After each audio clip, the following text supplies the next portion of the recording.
Welcome back, week 2, rebuilding the feet. We're going to be doing some mobilizations, we're going to be doing some more exercises, and the progression has begun. So, what do we got? Well, first of all, how'd that go last week? We're trying to get you barefoot. A lot of conversation. We're going to go back down to the feet now. Some of this conversation about could you identify a neutral standing position. So many of the errors that we see, people going through the whole day, just collapsed. And so much of the foot problem, foot pathology that we see, bad bunions, collapsed arch, this kind of destroyed off-axis heel drop, or the Achilles pulls off-axis bone spurs, all of those things are so preventable. It's a preventable disease. Look at the size of this. Like that. Oh, it's so ugly. You see the bone spur here? And this is because I ran. he was running for a long period of time. And look, it just doesn't take, imagine, let's just for a second, that you're born with a certain amount of heel cord and a certain amount of Achilles bone, right? And then because you're a human being, sometimes you're a little more arrogant. You think to yourself, self, I'm going to grow myself some heel bone.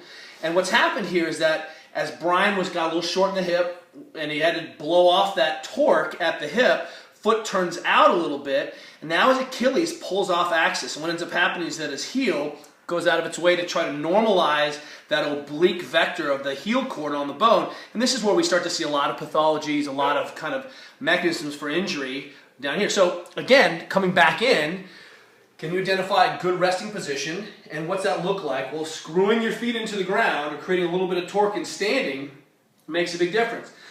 In yoga, they call this Tadasana. One of the errors that we see a lot is that even when we start doing more Olympic lifting, a lot of people have their heels way too weighted.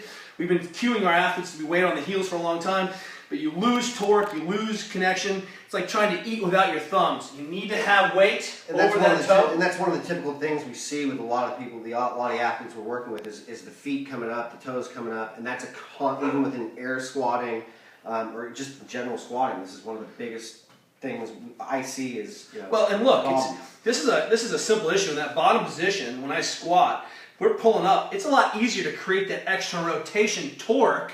But look, I've extra rotated. Instead of having a collapsed foot and valgously kind of collapsing in, by just pulling the foot up, look, I blocked it out. So this is definitely an error. It's like doing push-ups on the outside of your hand. We want to keep that foot flat, and I need to keep that weight centered over the arch, right? Which means I need to have big toe down, or at least pull the foot down, creating that torque. So we talked about that last week, getting into positions.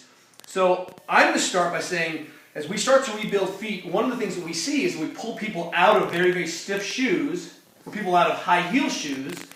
We end up seeing really, really weak feet and really, really stiff feet. And so the first level of intervention for me is just to kind of rebuild and restore the sliding surfaces of people's tissues around the feet. Now look, it's a really simple concept. We're going to work downstream of the foot, and we're going to work on the bottom of the foot. And we've got a lot going on here. The musculature of the feet, I think there's a lot of layers of muscle and tissue. Big plantar fascia from here to here. Big muscle runs around the back of the ankle, gives you an arch here. There's just a lot of things going on. But this tissue just gets stiff and nasty. And what we see is that people have weak feet, but sometimes they're weak or don't function well because they're just stiff. So here's what we're going to do first. First intervention, you got to find a piece of roller or foam, and you're just going to smash the bottom of your feet. And I like this grid roller for this. And I'm just going to smash off the side and just spend a few minutes trying to go really slowly and see if I can't squish off this edge. Any roller will work. Any edge will work. You can put a towel on the edge of a bottle. I don't know. Maybe don't stand on a glass bottle. That's not good. But you get the idea. Let's not do that. Let's not do that. The issue is that the bottom of your feet are stiff, and this is a really simple way to start to unglue those feet. If you have a ball, roll on the ball. But I like this a lot. And what I'm really trying to do is thinking, hey, the tissue is set up to load longitudinally. I'm trying to strum kind of perpendicular to that loading vector. So homework number 1, working on the bottom of the feet.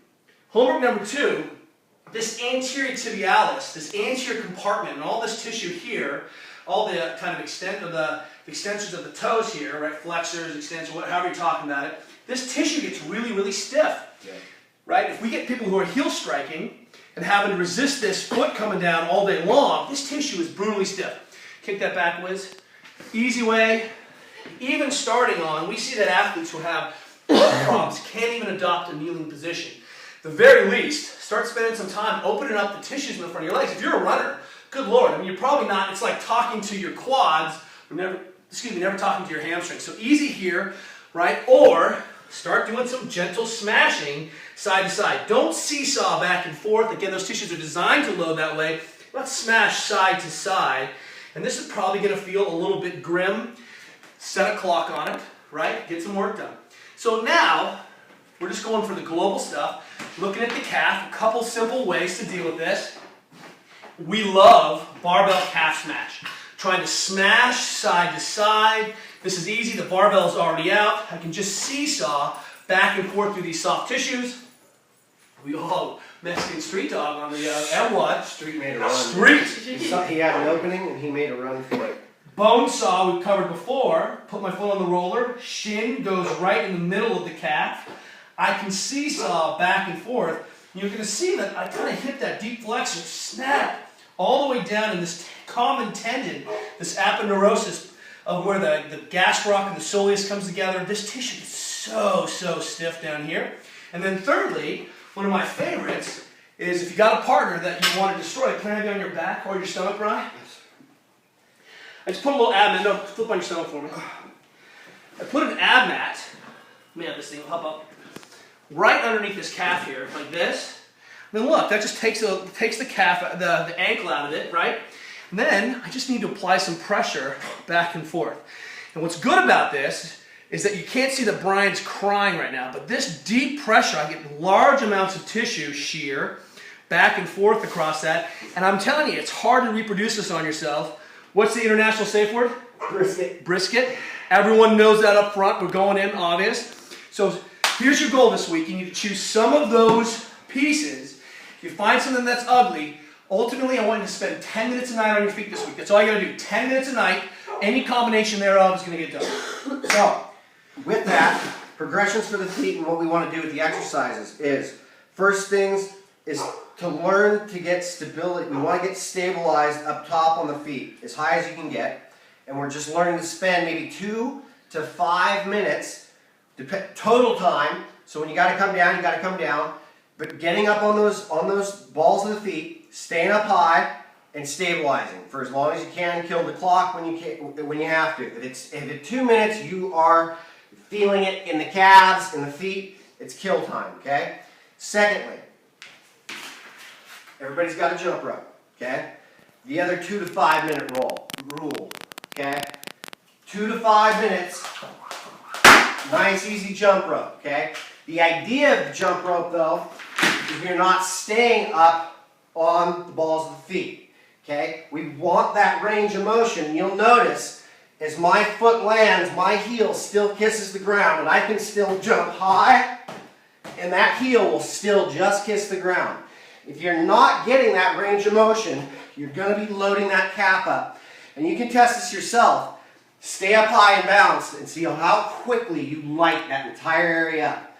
And this is one of the biggest problems we see with people in making the transitions into running correctly or trying to pose run. Everything we're talking about is not getting that ankle range of motion, and they're loading this tissue up and they're firing all this up. Okay, so we've got to stop that. So you're going to spend 2 to 5 minutes staying up on the balls of the feet. Okay, there's an isolated exercise, and then 2 to 5 minutes jumping rope, getting that heel to kiss the ground, nice and soft. Not too active. Real simple. Last idea is that when Brian is jumping, as he comes down, that foot stays in a neutral position the whole time. Foot comes down and it's stable. You'll see it has to be dynamic. It's very loose and soft, and then it becomes stiff. He does not collapse. Every single time he comes down, that foot does not drop into this pronated valgus kind of everted position. This is a really bad position to be in. So one of the things that we'll do is cue our big toes in, which allows our athlete to hit the ground and create a little bit of torque as that foot goes into the ground. So if you're jump roping and you're collapsing and you're seeing that foot comes out, guess what we're going to see when you run? We're going to see the same disastrous foot pattern. Every time. So how do you walk? The same way we're talking about with that jump rope is the way we land. Okay? Those feet should be underneath. Okay? Same way. Everything's the same. Feet. Notice your feet when you're walking, making sure they're not ducking out, not internally rotating, not collapsing, keeping that same forward angle. Cool? That's it. We'll see you week 3. All right.